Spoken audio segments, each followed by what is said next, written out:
Kini kita bahas teori kuliah yang kedua, yaitu tema pokok dan teori-teori etika. Etika bisa dipandang sebagai disiplin ilmu yang berhubungan dengan kajian kritis tentang kebiasaan, adat istiadat, kemudian nilai-nilai dan norma perilaku manusia yang dianggap baik atau yang dianggap buruk. Sepanjang studi yang pernah dilakukan, maka kita akan menjumpai banyak teori yang membahas menjelaskan suatu tindakan, sifat, atau objek perilaku yang sama dari sudut pandang dan perspektif yang berbeda. Berikut ini kita akan lihat beberapa teori etika yang ada. Teori yang pertama adalah teori relativisme, di mana di dalam teori ini berpendapat bahwa etika itu bersifat relatif. Jawaban dari etika itu tergantung dari situasinya. Dasar pemikiran teori ini adalah bahwa tidak ada kriteria yang universal untuk menentukan apakah suatu perbuatan etis atau tidak etis. Setiap individu di sini mempunyai kriteria sendiri-sendiri yang berbeda karena misalnya latar belakang budaya, negara, dan sebagainya. Hal ini pula yang menyebabkan mengapa konteks suatu perbuatan pada suatu tempat di suatu negara akan memiliki makna yang berbeda di tempat lain, pada negara lain, bahkan di negara yang sama. Teori berikutnya adalah teori egoisme yang diusung oleh Russell tahun 2004. Di dalam teori ini diperkenalkan dua konsep yang berhubungan dengan egoisme. Yang pertama yaitu adalah egoisme psikologis, di mana dalam teori ini adalah menjelaskan bahwa semua tindakan manusia itu dimotivasi oleh kepentingan self-service atau berkutat diri atau swalayan. Dalam teori ini, orang boleh saja yakin bahwa tindakan mereka yang bersifat luhur dan suka berkorban, namun semua tindakan yang terkesan luhur atau tindakan yang suka berkorban tersebut hanyalah sebuah ilusi menurut Russell. Pada kenyataannya, setiap orang hanya peduli pada dirinya sendiri. Dalam teori ini, tidak ada tindakan yang sesungguhnya bersifat altruisme. Yaitu, apa yang dimaksud dengan altruisme yaitu adalah suatu tindakan yang peduli pada orang lain atau mengutamakan kepentingan orang lain dengan mengorbankan kepentingan diri sendiri. Jadi altruisme di sini tidak ada di menurut Russell ini. Yang kedua yaitu egoisme etis, di mana tindakannya dilandasi oleh kepentingan diri sendiri atau kepentingan pribadi atau self interest. Nah, tindakan berkutat diri ditandai dengan ciri mengabaikan atau merugikan kepentingan orang lain. Sedangkan tindakan mementingkan diri sendiri tidak selalu akan merugikan kepentingan orang lain.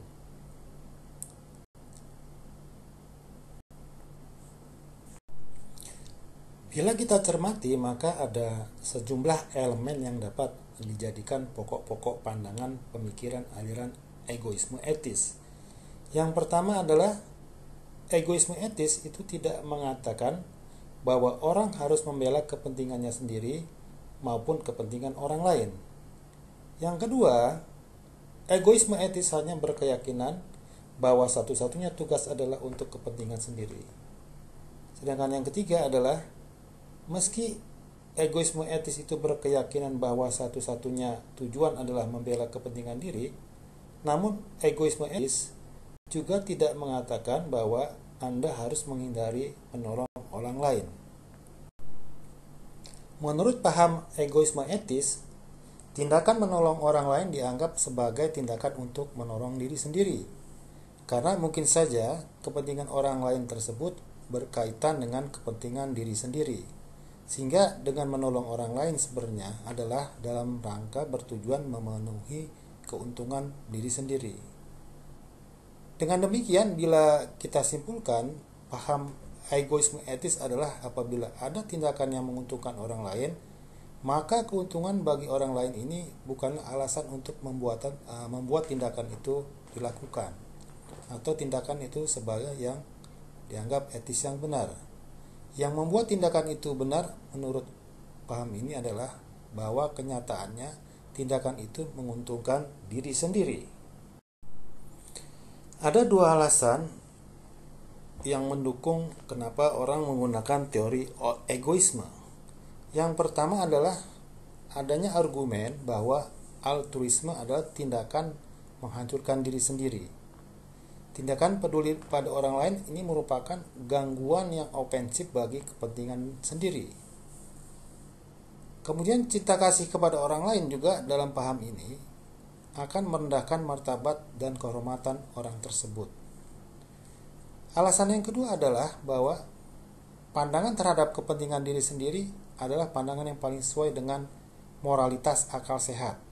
Sehingga pada akhirnya semua tindakan dapat dijelaskan dengan prinsip fundamental kepentingan diri sendiri. Meskipun ada dukungan pembenaran ke arah teori egoisme tersebut, namun terdapat beberapa alasan di mana orang menentang teori egoisme etis. Alasan antara lain yang dikemukakan adalah egoisme etis ini tidak mampu memecahkan konflik kepentingan. Di sini kita memerlukan aturan moral karena dalam kenyataannya seringkali dijumpai kepentingan-kepentingan yang bertabrakan. Alasan lain adalah egoisme etis ini sifatnya sewenang-wenang.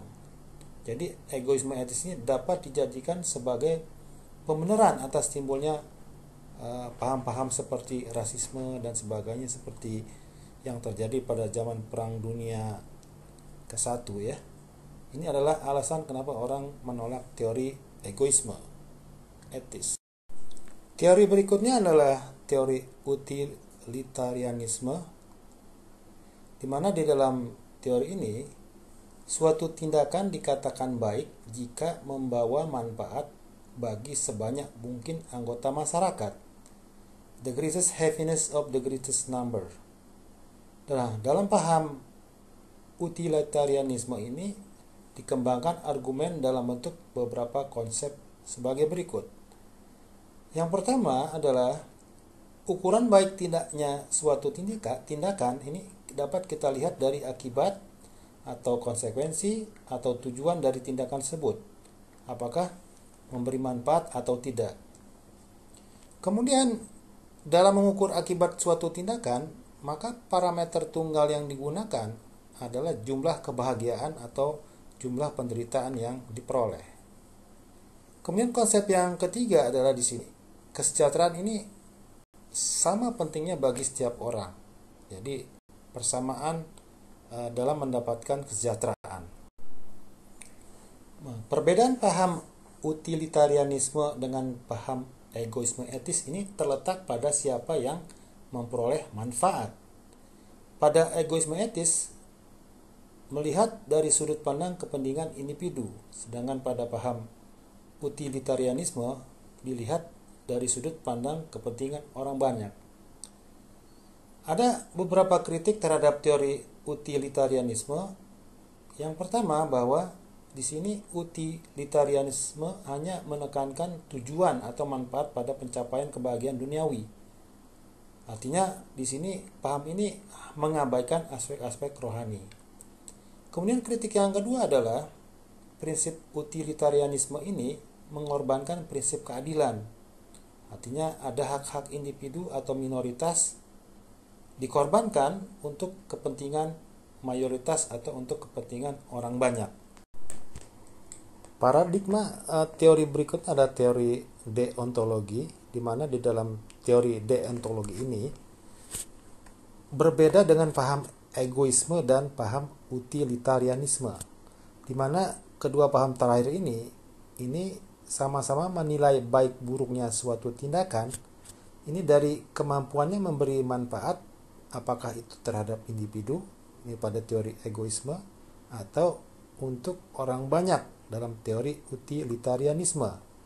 Maka kalau dia memberi manfaat disebut sebagai tindakan yang etis. Sebaliknya, jika suatu tindakan ini berakibat merugikan kepentingan individu atau kepentingan sebagian besar kelompok masyarakat, maka tindakan tersebut dikatakan tidak etis. Teori yang menilai suatu tindakan berdasarkan hasil konsekuensi atau tujuan dari tindakan, teori tersebut disebut sebagai teori teleologi. Jadi teori egoisme dan utilitarianisme ini termasuk dalam kategori teori teleologi. Sangat berbeda dengan paham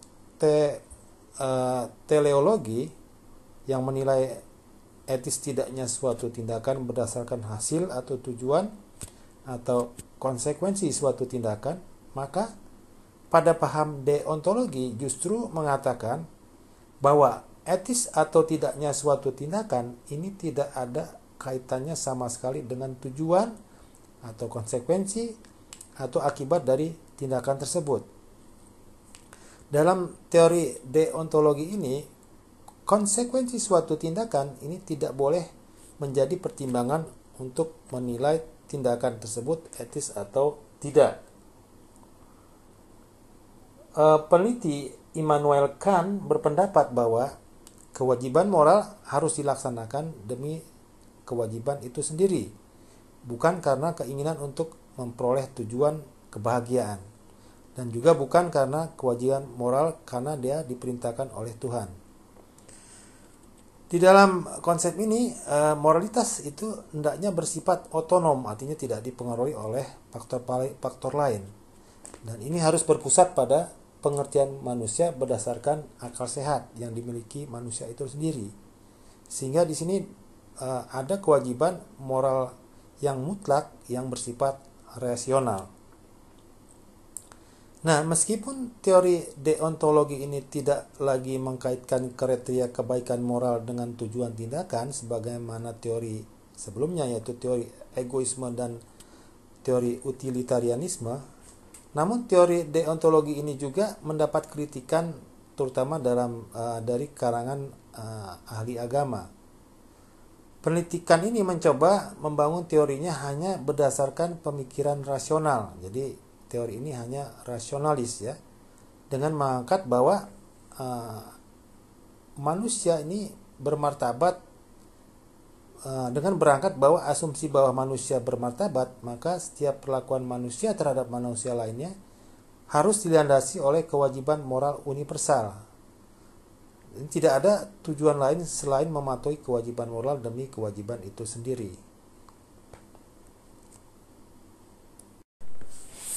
Teori berikutnya adalah teori hak, di mana di dalam teori ini dikatakan suatu tindakan atau perbuatan itu dianggap baik bila perbuatan atau tindakan tersebut sesuai dengan hak asasi manusia. Menurut Burton, teori hak ini merupakan suatu aspek dari teori kewajiban karena hak tidak dapat dipisahkan dengan kewajiban. Bila suatu tindakan merupakan hak bagi seseorang, maka ada implikasinya, yaitu tindakan yang sama juga merupakan kewajiban bagi orang lain dan sebaliknya. Dalam teori hak ini sebenarnya didasarkan atas asumsi bahwa manusia mempunyai martabat dan semua manusia mempunyai kesamaan di dalam martabat tersebut.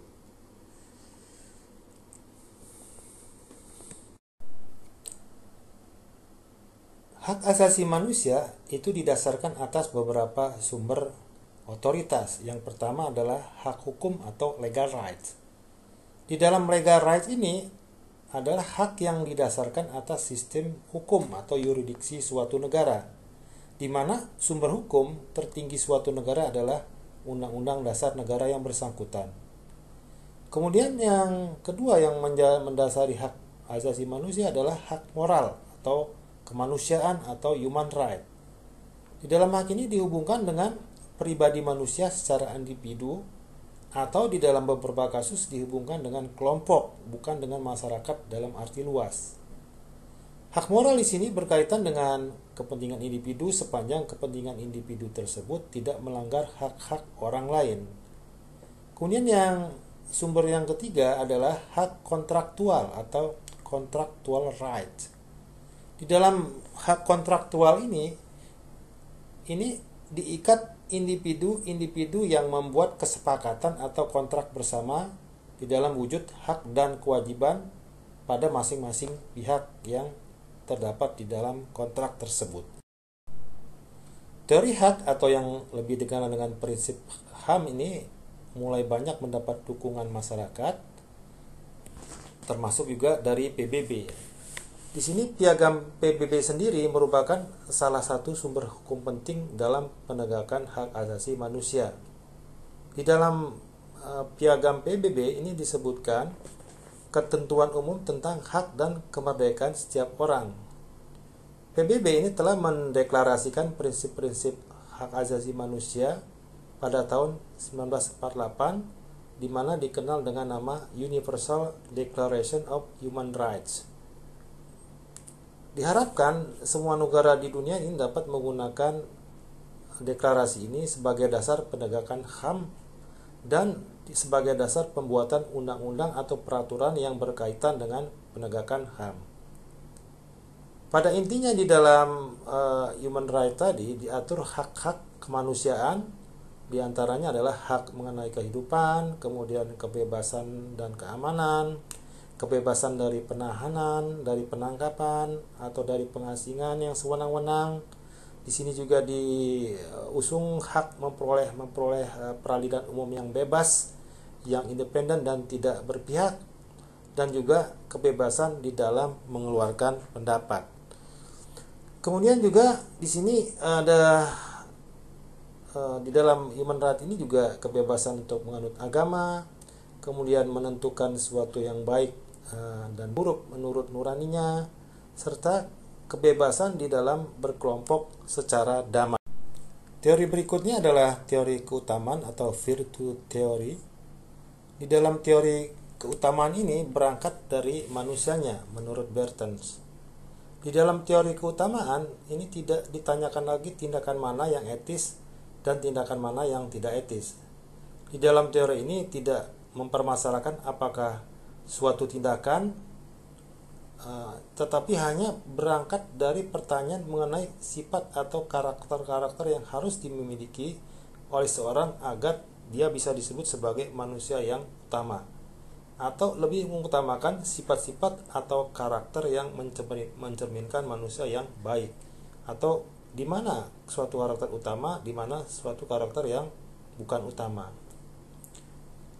Dalam teori ini, karakter atau sifat utamanya itu dapat didefinisikan sebagai watak yang melekat ya kepada seseorang dan memungkinkan orang tersebut untuk bertingkah laku secara moral dinilai baik atau buruk. Mereka yang selalu melakukan tingkah laku buruk, maka kita sebut di sini menurut teori Bertens disebut sebagai manusia hina. Contoh yang diberikan oleh Bertens dalam teori keutamaan ini antara lain adalah yang termasuk sifat utama adalah kebijaksanaan, keadilan, kerendahan hati. Kalau kita terapkan di dunia bisnis, maka sifat utama sebagai contohnya adalah kejujuran, kemudian kewajaran atau fairness, kemudian kepercayaan, dan keuletan. Teori berikutnya adalah teori personal libertarianism atau teori liberal ya oleh Robert Nozick, di mana di dalam teori ini perbuatan etikal ini hanya diukur bukan dengan keadilan distribusi kekayaan, namun dengan keadilan atau kesamaan kesempatan terhadap semua pilihan yang ada untuk kemakmuran mereka. Teori ini mempercayai bahwa moralitas itu akan tumbuh subur dari maksimalisasi kebebasan individu. Demikian di dalam konteks ini, kebebasan individu itu bersifat sangat ajasi dan cenderung liberal. Teori berikutnya adalah teori ethical egoism. Di dalam teori ethical egoism ini dimaksimalkan kepentingan individu dilakukan sesuai dengan keinginan individu yang bersangkutan. Kepentingan ini bukan harus berupa barang atau kekayaan atau wealth ya, namun bisa juga berupa bentuk-bentuk yang non fisik seperti ketenaran, kemudian kebahagiaan keluarga, pekerjaan yang baik, atau apapun yang dianggap penting oleh pengambil keputusan. Pada teori eksistensialisme yang dikembangkan oleh Jean-Paul Sartre, ini standar perilaku tidak dapat dirasionalisasikan. Menurut teori ini tidak ada perbuatan yang benar-benar benar atau benar-benar salah. Di dalam teori ini setiap orang bisa memilih prinsip etika yang disukai karena pada dasarnya manusia adalah apa yang ia inginkan atau yang dia pilih atau dia ingin menjadi apa. Pilihan adalah hal yang mutlak menjadi dasar bagi setiap individu untuk melakukan atau tidak melakukan sesuatu yang itu memang dikehendakinya atau sesuatu yang tidak dikehendakinya. Pada teori etika teonom ini sebagaimana dianut oleh semua penganut agama di dunia, bahwa tujuan akhir yang ingin dicapai manusia adalah selain yang bertujuan duniawi adalah memperoleh kebahagiaan surgawi. Dalam teori etika teonom ini dilandasi oleh filsafat Kristen ya, yang mengatakan bahwa karakter moral itu ditentukan secara hakiki oleh kesesuaian dengan kehendak Tuhan. Perilaku manusia secara moral ini akan dianggap baik jika dia sesuai dengan kehendak Tuhan. Dan perilaku manusia dianggap tidak baik jika tidak mengikuti aturan atau perintah Tuhan sebagaimana yang dituangkan dalam kitab suci. Dalam teori konsekuensialisme ini menjawab apa yang harus kita lakukan, yaitu dengan memandang konsekuensi dari berbagai jawaban. Ini artinya bahwa yang harus dianggap etis adalah konsekuensi yang membawa paling banyak hal yang menguntungkan, melebihi segala hal yang merugikan atau yang mengakibatkan kebaikan terbesar bagi jumlah orang terbesar. Maka manfaat paling besar dari teori ini adalah ini sangat memperhatikan dampak aktual sebuah keputusan tertentu dan memperhatikan bagaimana orang terpengaruh dengan keputusan tersebut. Namun demikian, di sini teori ini memiliki kelemahan, yaitu bahwa lingkungan ini tidak menyediakan standar untuk mengukur hasilnya. Pada teori yang terakhir, yaitu teori intuisionisme, di mana di dalam teori ini berusaha memecahkan dilema-dilema etis dengan berpijak kepada intuisi, yaitu bagaimana memungkinkan seorang untuk mengetahui secara langsung apakah sesuatu baik atau buruk. Dengan demikian, seorang intuisionis ini mengetahui apa yang baik dan apa yang buruk berdasarkan perasaan moralnya, bukan berdasarkan situasi atau kewajiban atau hak. Dengan intuisi ini kita dapat meramalkan kemungkinan-kemungkinan yang terjadi, tetapi kita tidak dapat mempertanggungjawabkan keputusan tersebut karena kita tidak dapat menjelaskan proses pengambilan keputusan.